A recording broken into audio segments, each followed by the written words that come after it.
Família Basso, originária de Treviso, propriamente de Castelfranco Veneto. Já falamos aqui sobre essa família Basso em outros períodos da história. Esse período é a família Basso na modernidade. Por quê? Porque a pessoa que encomendou vários vídeos, assim como esse da modernidade. E hoje nós vamos falar o que aconteceu com a família Basso nesse período próprio. Bem, antes disso, curte o vídeo, se inscreve no canal, não esquece de ativar o sino das notificações, quer apoiar o canal Lego Amar, e o melhor que você tem a fazer é se tornar membro do clube de membros. Tem dois níveis, um nível completo e um nível básico. O nível completo você tem acesso, inclusive, aos nossos documentários, entre outros conteúdos exclusivos. Na planície, entre muros antigos lá de Castelfranco Veneto, a família Basso vivia havia gerações já. Não eram naquela altura nobres, mas nem miseráveis também, eram homens da terra, meeiros, pequenos artesãos, etc., ligados ao ritmo dos vinhedos, das amoreiras e dos sinos das paróquias, como todos os nossos antepassados vênetos.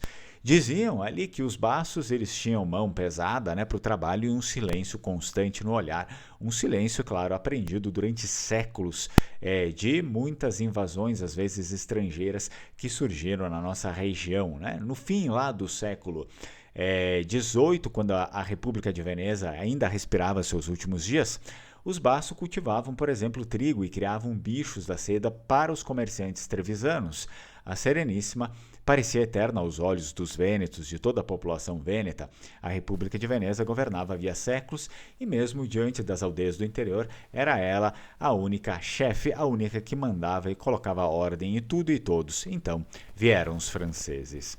As notícias chegaram primeiro com rumores. Um jovem general chamado Napoleão Bonaparte, hoje muito conhecido por nós, na época ainda desconhecido por muitos, atravessava a Itália como que um incêndio. Em pouco tempo, soldados passaram pelas estradas lá de Castelfranco Veneto, requisitaram várias coisas, como os cavalos, grãos, vinho, homens também para os seus exércitos, e os camponeses viam bandeiras desconhecidas agora pelas estradas e ouviam palavras revolucionárias como liberdade e etc. Mas o que de fato todos os camponeses passaram a sentir a partir desse momento foi miséria, foi fome. Quando a República de Veneza caiu em 1797, o velho mundo dos Basso e dos Vênetos inteiro também desabou. A bandeira de São Marcos foi arrancada e o Vêneto passou de mão em mão como mercadoria de guerra. Os franceses, depois os austríacos, depois franceses outra vez. Cada governo trazia novos impostos, novos recrutamentos, novas promessas vazias. Os Basso aprenderam a sobreviver, claro, como grande parte da população, sem confiar em absolutamente ninguém. Antônio Basso, nascido em 1803, cresceu ouvindo o pai falar da época em que os homens juravam fidelidade ao leão de São Marcos, o leão da República de Veneza, mas para sua geração o mundo já era outro, havia mudado. Sob o domínio dos austríacos, o Vêneto ganhou aí algumas poucas melhorias e bastante também rigidez administrativa e também parou no tempo de certa forma, principalmente em investimentos públicos. Contudo, a polícia austríaca ainda por cima desconfiava de muitos atores da sociedade vêneta, como algumas sociedades, alguns padres, patriotas e qualquer homem que falasse demais sobre liberdade vêneta, nesse caso aqui. Nas tavernas de Treviso surgiam aí discussões, rumores perigosos. Alguns até chegavam iludidos, começavam a sonhar a respeito de uma possibilidade de uma Itália unida tentar se livrar dos seus invasores. Outros diziam que, claro, a República de Veneza jamais deveria ser outra coisa a não ser vêneta, porque o povo vêneto era o povo vêneto e não outro povo. Então, para os Basso, porém, assim como para várias outras pessoas, a política raramente trazia benefício, raramente enchia a barriga. O grande problema era sempre as promessas vazias, enfim, tudo que trazia benefícios para os políticos, mas jamais para as pessoas. Naquele período também, muitas terras foram confiscadas, muitos territórios foram alterados e as famílias começavam a passar fome também por conta disso. As propriedades fragmentadas, muitos começaram a ter que trabalhar em pedaços de terra muito pequenos, e já não eram suficientes para sustentar as suas famílias.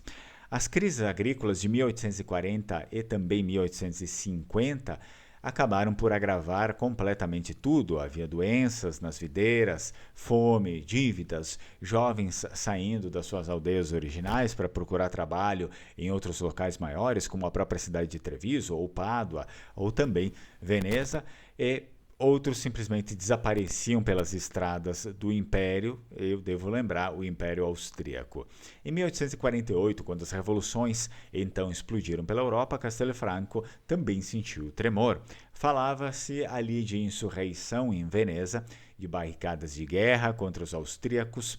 Um primo dos Bassos teria levado mantimentos para os rebeldes em Veneza e assim todos acabavam tentando de alguma forma ajudar. Mas os austríacos venceram naquela ocasião por motivos que não nos cabe aqui, porque teríamos que alongar demais o vídeo. Depois veio a década de 1860 e com ela um novo terremoto político. O reino do Piemonte Sardenha, era como era chamada a administração piemontesa, aliada da França de já Napoleão III, avançava sobre os territórios italianos.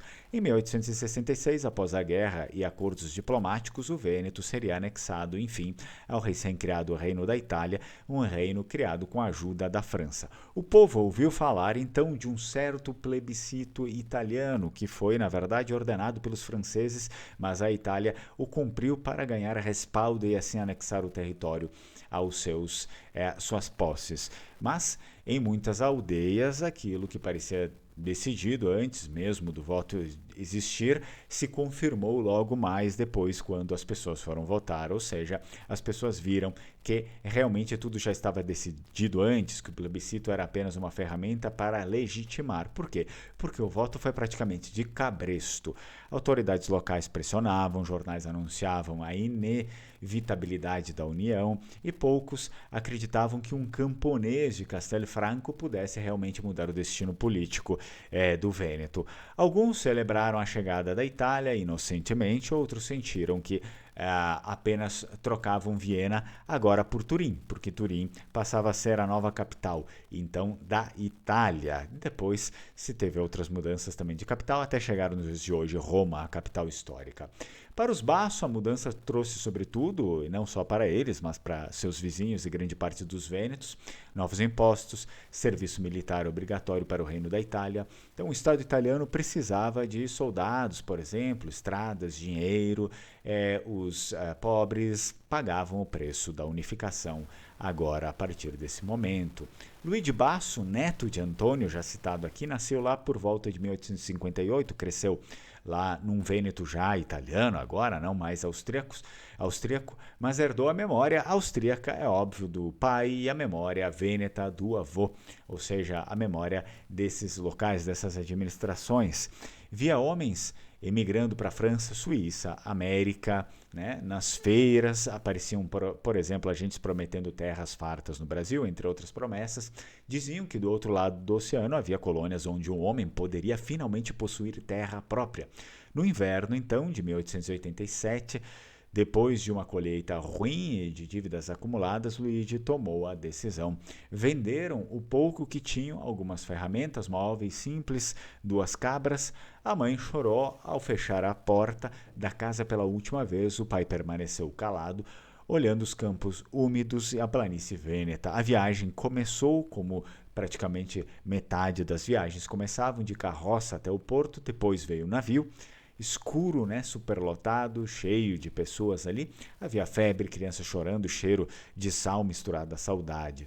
Quando o litoral do Brasil apareceu no horizonte, os Bassos deixavam para trás não apenas a pobreza, mas séculos de história vêneta, a queda da República de Veneza, os franceses, os austríacos, a Itália recém-unificada e a velha terra fragmentada que já não conseguia alimentar nenhum dos seus filhos. Mas Luigi carregava algo que não ficou em Castelo Franco, a língua vêneta, claro, aprendida na cozinha de casa, as histórias do Leão de São Marcos e a ideia silenciosa de que um homem podia atravessar oceanos sem deixar de ser o que efetivamente era. E assim, os Bassos chegaram ao Brasil não como aventureiros, mas como sobreviventes de um século que destruiu a sua pátria, que destruiu o seu velho Vêneto e espalhou o seu povo pelo mundo. Espero que você tenha gostado da história. Me deixa aqui nos comentários caso você tenha outras informações a respeito da família Basso e nos vemos no próximo vídeo. Tchau, tchau. Strucon.